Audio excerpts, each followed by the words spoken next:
Guys, yon Grenn mot capable changer contexte yon verbe. On suit ça. Come vle di vini.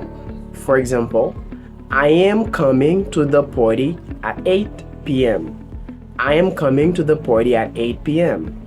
Kounya, come in vle di rentrer. Come in. Come over. Come over vle di vin lakay. Please come over tomorrow. Please come over tomorrow. Come on. Come on. Nou itilize le yon moun pa vle fè yon bagay ou bien ba ou yon bagay, epi wap eseye konvenk li. Come on. I only need $10. Come on. I only need $10. Come on, Peter. Just help me before you go. Come on, Peter. Just help me before you go.